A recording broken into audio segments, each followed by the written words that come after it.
ശ്രീ പത്മനാഭൻ, ഇന്ന് party secretary പാർട്ടിയുടെ സമ്മേളനത്തിൻ്റെ ആദ്യ ദിനത്തിൽ നടത്തിയ പത്രസമ്മേളനത്തിൽ കേന്ദ്രത്തിലെ BJP-ക്കെതിരെയുള്ള ഒരു ബദൽ മതേതരത്വ മുഖമാണ് കേരളത്തിലെ LDF സർക്കാർ എന്നാണ് വിശേഷിപ്പിച്ചത്. കേന്ദ്രം കേരളത്തെ സാമ്പത്തികമായി ബുദ്ധിമുട്ടിക്കുമ്പോഴും തനത് വരുമാനം കണ്ടെത്താൻ വേണ്ടി വിദേശ നിക്ഷേപം ആകർഷിക്കാൻ വേണ്ടി ഉള്ള പദ്ധതികളാണ് ഇപ്പോൾ ഇന്ന് പിണറായി വിജയൻ അവതരിപ്പിച്ച രാഷ്ട്രീയ നയരേഖയിലുള്ളതെന്നാണ് ഞാൻ മനസ്സിലാക്കുന്നത്. അടുത്ത വട്ടവും ഭരണം പിടിക്കുക, മൂന്നാം വട്ടവും ഭരണം പിടിക്കുക എന്നത് തന്നെയാണ് പാർട്ടി സമ്മേളനം ചർച്ച ചെയ്തതെന്ന് പറയുമ്പോൾ പാർട്ടി പൂർണ്ണമായും സർക്കാരിൻ്റെ എല്ലാ നീക്കങ്ങൾക്കും പൂർണ്ണമായും പിന്തുണ നൽകുമ്പോൾ 2026 തിരഞ്ഞെടുപ്പിൻ്റെ ഒരു കാഹളം കൂടി ഇന്നിപ്പോൾ പാർട്ടി സമ്മേളനത്തിൽ താങ്കൾക്ക് ചെവിയോർത്താൽ കേൾക്കാൻ കഴിയുന്നുണ്ടോ ശ്രീ പത്മനാഭൻ?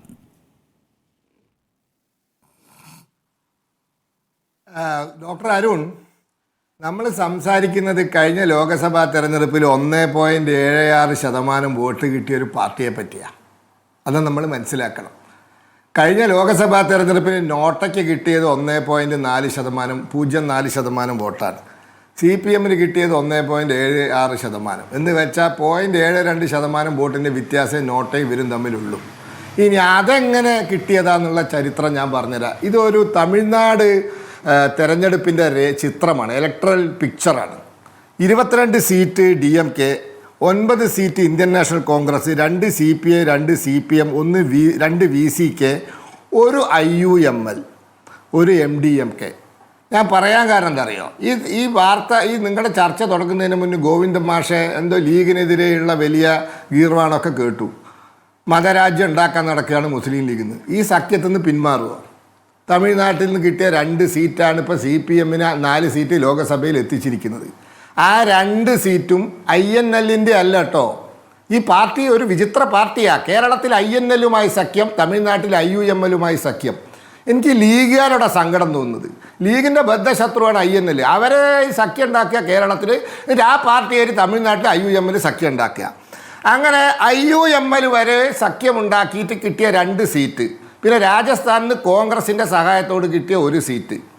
ഞങ്ങൾ ഈ പാർട്ടിയെ, ഭാരതീയ ജനതാ പാർട്ടി ഈ പാർട്ടിയെ, CPM-നെ കാണുന്നത് കോൺഗ്രസിൻ്റെ ഒരു ഘടകകക്ഷിയായിട്ടാണ്. കോൺഗ്രസ്സിന് ഇന്ത്യയിൽ നിരവധി സംസ്ഥാനങ്ങളിൽ നിരവധി ഘടകകക്ഷികളുണ്ട്, ചെറുതും വലുതുമായ. സമാജ്വാദി പാർട്ടിയെ പോലെ വലിയ കരുത്തരായ ഘടകകക്ഷികളുണ്ട്, എന്നാൽ CPM-നെ പോലുള്ള ചെറിയ ഘടകകക്ഷികളുണ്ട്. ഇത് കോൺഗ്രസിൻ്റെ ഒരു ഘടകകക്ഷിയാണ്. ഇവരിങ്ങനെ വലിയ വർത്തമാനം പറയുന്നതിലൊന്നും അർത്ഥമില്ല. ഇവർ കഴിഞ്ഞ കാലങ്ങളിൽ പറഞ്ഞതിന് വിരുദ്ധമായി ഇന്ന് പറയും. അതിവരുടെ സ്വഭാവമാണ്. പണ്ടൊക്കെ 20 കൊല്ലം കഴിഞ്ഞാലാണ് മാറ്റി പറയുക. ഇപ്പോൾ 10ഓ 15ഓ ആയിട്ടുണ്ട് എന്നാണ് തോന്നുന്നത്. കാരണം എനിക്ക് ഓർമ്മയുണ്ട്, ഞാനൊക്കെ രാഷ്ട്രീയ പ്രവർത്തനം, അതായത് വിദ്യാർത്ഥി രാഷ്ട്രീയ പ്രവർത്തനം തുടങ്ങുന്ന കാലത്ത് രാജീവ് ഗാന്ധി ആയിരുന്നു ഇന്ത്യയുടെ പ്രധാനമന്ത്രി. അന്ന് കേരളത്തിൽ ഇവർ നടത്തുന്ന ഏറ്റവും പ്രധാനപ്പെട്ട സമരം എന്താ അറിയോ? കേന്ദ്രവിരുദ്ധ സമരമാണ്. മനുഷ്യക്കോട്ട, മനുഷ്യച്ചങ്ങല ഒക്കെ കേന്ദ്ര വിരുദ്ധ, കേന്ദ്ര അവഗണനയ്ക്കെതിരെ. ഇന്നിപ്പോൾ അതൊന്നും നടത്താൻ ആളെ കിട്ടാത്തത് കൊണ്ടാണോ എന്ന് അറിയില്ല. ഇപ്പോൾ സുപ്രീം കോടതിയിൽ പോയി കേസ് കൊടുത്തു കേന്ദ്ര സർക്കാരിനെതിരെ. എന്തായി? കേരളത്തിൽ CPM കേന്ദ്രത്തിനെതിരെ വലിയ പോരാട്ടങ്ങളൊക്കെ നടത്തുന്നുണ്ട്. രാജ്ഭവനിൽ അടുത്ത കാലത്താണ്, കഴിഞ്ഞ ആഴ്ചയാണ് വലിയൊരു മാർച്ച് നടന്നത്. ഞങ്ങൾ അവിടെ ഡൽഹിയിൽ നടന്ന മാർച്ച് താങ്കൾ കണ്ടില്ലേ ശ്രീ പത്മനാഭൻ? കേരള ഹൗസിൽ ജന്തർ മന്ദറിലേക്ക് രാപ്പകൽ സമരം 3 ദിവസം. നരേന്ദ്രമോദി ജന്തർ മന്ദറിൽ ഡോക്ടർ അരുൺ പോയിട്ടുണ്ടല്ലോ. എത്ര സമരം നടക്കും? സമരങ്ങളുടെ ഒരു ഘോഷയാത്ര നടക്കുന്ന സ്ഥലമാണ് അത്. വിചിത്രമായ സമരങ്ങൾ അവിടെ കാണാം. ഇതൊന്നും അറിയണ്ടേന്ന്. ഈ രാജ്യം അറിയാത്ത സമരം നടത്തിയിട്ട് എന്താ കാര്യം? കേരളത്തിന് പുറത്ത് ഈ പാർട്ടി നടത്തുന്ന സമരങ്ങൾ ആരും അറിയുന്നില്ല. ഈ 30 വർഷം മുന്നേ എന്തായിരുന്നു ഇടതുപക്ഷം, അതിൻ്റെ അസ്ഥികൂടമാണ് ഇന്നത്തെ ഇടതുപക്ഷം. 30 വർഷം മുന്നത്തെ ഇടതുപക്ഷത്തിൻ്റെ അസ്ഥികൂടമാണ് ഇന്നത്തെ ഇടതുപക്ഷം. ഇതിനാരാ ഉത്തരവാദി? 50കളിലും 60കളിലും ഒക്കെ കേരളം ഉൾപ്പെടെയുള്ള സംസ്ഥാനങ്ങളിൽ നിന്നും ചെറുപ്പക്കാർ, അഭ്യസ്തവിദ്യരായ ചെറുപ്പക്കാർ തൊഴിൽ തേടി പോകുന്ന 2 സ്ഥലങ്ങളായിരുന്നു ബോംബെയും കൽക്കട്ടയും. അന്ന് ബോംബെയാണ്, കൽക്കട്ടയും. ഇന്നെന്താ സ്ഥിതി? ബോംബെ ഇന്നും അങ്ങനെ തന്നെ. മുംബൈ പേര് മാറ്റിയപ്പോഴും അങ്ങനെ തന്നെ തൊഴിൽ തേടി ചെറുപ്പക്കാർ പോകുന്നു. ബാംഗ്ലൂർ വളർന്നു വന്നു, ഹൈദരാബാദ് വളർന്നു വന്നു, ചെന്നൈ വളർന്നു വന്നു. അന്ന് വെറും ഒരു രാഷ്ട്രീയക്കാരുടെ നഗരമായിരുന്ന ഡൽഹി ഇന്ന് നഗരമായി. ഡൽഹിക്ക് ചുറ്റും നോയിഡ, ഗുരുഗോൺ പോലുള്ള വൻ വ്യവസായ കേന്ദ്രങ്ങൾ വന്നു. 34 കൊല്ലം ഭരിച്ചിട്ട് കൽക്കട്ട എന്ന വ്യവസായ നഗരത്തെ തകർത്തു. വ്യവസായങ്ങളുടെ ശവപ്പറമ്പായി കൽക്കട്ടയെയും ബംഗാളിനെയും മാറ്റി. ഇതാണ് ഈ പാർട്ടിയുടെ സംഭാവന. ഈ പാർട്ടി പറയുന്നതൊക്കെ ഹമ്പക്കാണ്. ഈ ഹമ്പക്ക് ഞാൻ എന്നിട്ടും ഇടതുമുന്നണിയും കോൺഗ്രസും മാത്രം മാറി മാറി ഭരിച്ച കേരളത്തിലാണ് അതിദരിദ്രരില്ലാതെ വരാൻ പോകുന്നത് നവംബർ 1-ാം തീയതി. ഇതേ കേരളത്തിലാണ് ഒരു രാഷ്ട്രീയ കലാപവും ഇടതുമുന്നണിയും കോൺഗ്രസും മാറി മാറി ഭരിച്ച ഇതേ കേരളത്തിലാണ് ഒരു വലിയ കലാപവും പൊട്ടിപ്പുറപ്പെടാതെ പോയത് ഇക്കഴിഞ്ഞ വർഷങ്ങളിൽ. ചെറുപ്പക്കാർ ഗൾഫ്, പിന്നെ മാറാട് നടന്നത് എന്തായിരുന്നു? കലാപല്ലായിരുന്നോ? ചെറുപ്പക്കാർ ഗൾഫ് പോയിട്ടാണ് അരുണേ. ചെറുപ്പക്കാർ ഗൾഫിൽ പോയി, പിന്നീട് യൂറോപ്പിൽ പോയി നഴ്സിംഗും മറ്റു ജോലിയായിട്ട്. ഇപ്പം ലോകം മുഴുവൻ പോകുന്നു മലയാളി. അത് അന്ന് ഗൾഫ് പോയവൻ അയച്ച മണി ഓർഡർ എക്കണോമി എന്നൊന്ന് കേട്ടിട്ടില്ലേ നിങ്ങൾ? കേരളയുടെ backbone is money order economy. നമ്മൾ കേട്ട് പഠിച്ച സംഗതിയാണ്. അതിൽ പിന്നെ നാണ്യവിളകളും നാളികേരം, റബ്ബർ, കുരുമുളക്, ഏലം, ഇഞ്ചി, റബ്ബർ, ഇത് കമ്മ്യൂണിസ്റ്റ് പാർട്ടിയുടെ പ്രവർത്തനം കൊണ്ട്. അങ്ങനെയാണെങ്കിൽ ബംഗാൾ നന്നാവണ്ടേ? മുച്ചൂട് മുടിച്ചില്ലേ ബംഗാളിനെ? കുത്തുവാള എടുപ്പിച്ചില്ലേ ബംഗാളിനെ? കേരളത്തിൽ വന്ന് കൂലിപ്പണി എടുത്ത് ജീവിക്കുകയല്ലേ ആ പാവങ്ങൾ?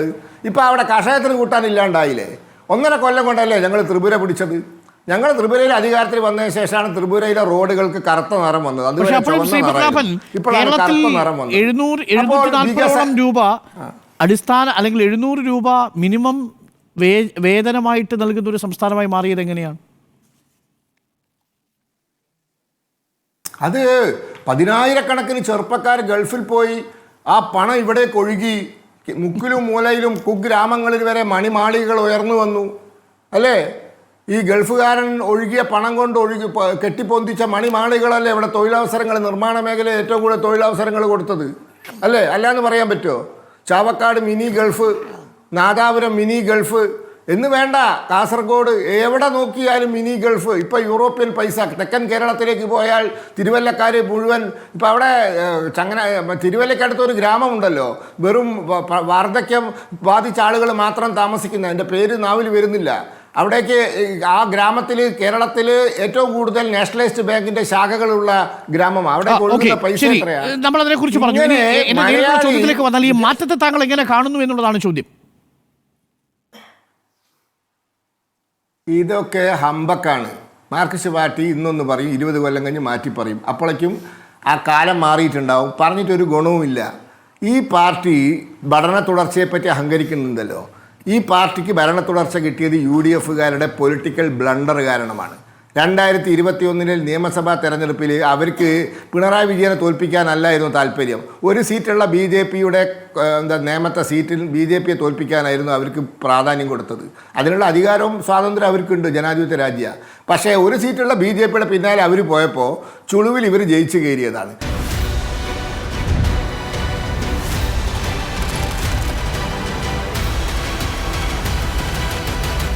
Debate with Dr. Arun Kumar.